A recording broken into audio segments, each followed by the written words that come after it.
Ramai pemberitaan mengenai PHK karyawan sejumlah startup, seperti Zenius, Link Aja, hingga Tanihub.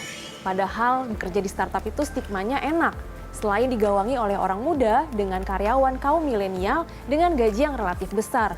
Lalu kenapa perusahaan yang diidolai oleh kaum muda ini justru melakukan PHK?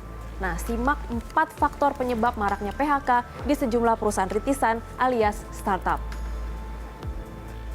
Istilah startup biasanya mengacu pada sebuah usaha yang baru dirintis dan menerapkan inovasi teknologi, kemudian menjadi solusi dari sebuah masalah di masyarakat. Menurut lembaga pemeringkat startup asal Peru, startupranking.com, saat ini Indonesia memiliki 2.379 startup. Jumlah pengguna internet di Indonesia yang mencapai angka 205 juta menjadi prakondisi kemunculan banyaknya startup di tanah air. Perusahaan startup biasanya memiliki sifat disruptif terhadap industri yang sudah ada. Salah satunya dengan cara royal atau dikenal dengan istilah bakar uang. Metode ini dilakukan untuk membangun ekosistem sekaligus melakukan riset pasar. Apalagi ketika investor masuk untuk memperluas pasar, mereka menggelontorkan dananya untuk memberi dana subsidi dan harga murah kepada konsumen. Namun metode ini bukan tanpa risiko. Tetapi ketika bakar uangnya berhenti, customer tidak loyal. Dan itulah di dunia digital, ketika satu aplikasi bakar uang, dia akan diikuti oleh aplikasi lain yang melakukan hal yang sama untuk saling merebut pasar. Dan ini merupakan hal yang tidak sehat. Jadi dalam fenomena ini, yang paling rugi adalah bisnis model dari startup yang business to consumer atau B2C. Salah satunya di platform e-commerce misalnya. Sementara startup yang tujuannya adalah untuk business to business, relatif tidak terlalu terpengaruh dengan tech bubble atau kurangnya pendanaan. Karena mereka memang menyelesaikan solusi atas permasalahan bisnis. Solusi atas permasalahan UMKM, ada yang di pertanian, agritech, ya, ada yang di sektor kesehatan. Mereka tidak perlu melakukan bakar uang untuk promo dan cashback. Hingga saat berita ini dibuat, setidaknya ada 8 startup yang melakukan PHK, mulai dari JD.id, Tanihub, Zenius, hingga yang terakhir startup edutech Pahamify. Bagaimana? Murah kan? Lalu pertanyaannya, apakah gelombang PHK startup yang terjadi saat ini termasuk bubble burst yang telah lama diprediksi? Jawabannya, tidak. Karena bukan sektor digital saja yang diketahui melakukan PHK. Pada April 2022, Unilever merumahkan 161 karyawan di Surabaya. Lantas, apa gerangan yang sedang terjadi saat ini? Yang 2 tahun kita belajar dipaksa online, sekarang berarti euforia balik lagi ke offline, apalagi di Indonesia kemarin bersamaan dengan mudik. Di situ. Sehingga apa? Pasar berubah nih perilakunya. Yang kemarin COVID bahwa menjadi online ada benefit dalam tanda petik untuk teman-teman digital startup, ini sekarang berubah. Nah, di data kami, di kami karena sebuah perusahaan ekosistem yang menangani semua online dan offline dalam sebuah integrasi, data yang kami pegang, perubahan yang terjadi selama itu Ramadan dan sekarang pasca 1 bulan setelah Lebaran, habis mudik dibebaskan, terutama di Indonesia datanya, adalah seperti ini polanya. 60% itu orang akhirnya menjadi euforia ke offline.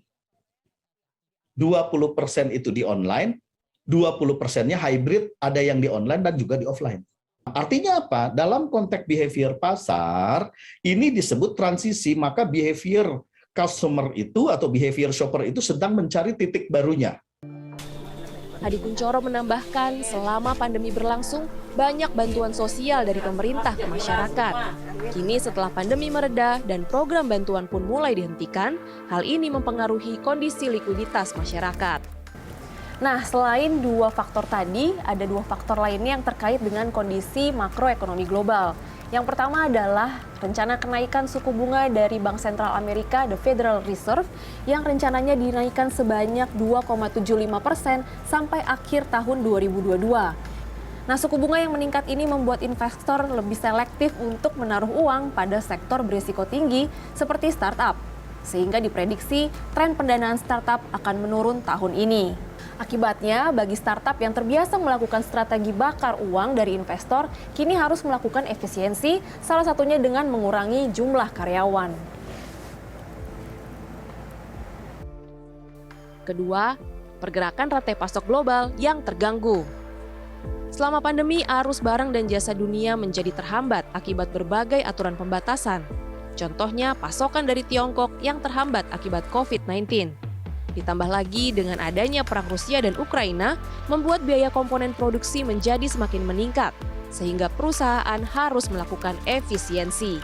Inilah yang menjelaskan mengapa terjadi PHK karyawan Unilever di Surabaya beberapa waktu lalu. Nah, jadi sekarang udah lebih jelas ya. Cuma menjadi ramai atau heboh itu karena badai PHK ini terjadi dalam waktu yang berdekatan dan dilakukan oleh lebih dari satu startup. Tapi sebenarnya ini tidak terlalu mengejutkan karena sejumlah perusahaan konvensional juga sudah melakukan gelombang PHK dari sejak awal pandemi. Nah, ada Ramayana yang melakukan PHK sebanyak 421 karyawan, Retail Giant malah berhenti beroperasi.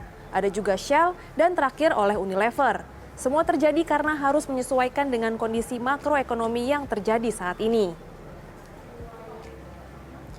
Untuk menutup laporan ini, saya ingin membacakan keterangan resmi yang diberikan JDID dan Zenius yang diterima oleh tim CNN Indonesia. Dari JDID, mereka mengatakan alasan PHK ini untuk beradaptasi dengan dinamika dan tren industri di Indonesia. Lalu dari CEO Zenius, Rohan Wonga mengatakan bahwa keuangan perusahaan masih stabil setelah mendapatkan suntikan dana tahun ini dari MDI Venture dan pengurangan karyawan dilakukan karena mereka mengubah strategi bisnis dan ke depan fokus pada model bisnis hybrid setelah melakukan akuisisi Primagama.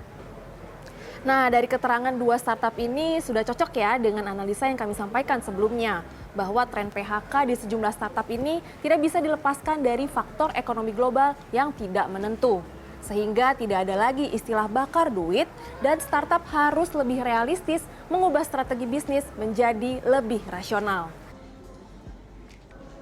Tren PHK di sejumlah startup memang tak bisa dilepaskan dari faktor perubahan perilaku konsumen dan kondisi ekonomi global. Hadi Kuncoro memprediksi tren ke depan adalah integrasi digital antara sektor online dan offline.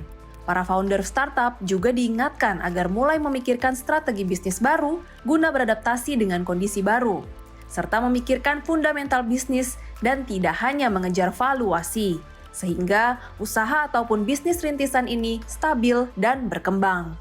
Tim Liputan CNN Indonesia, Jakarta.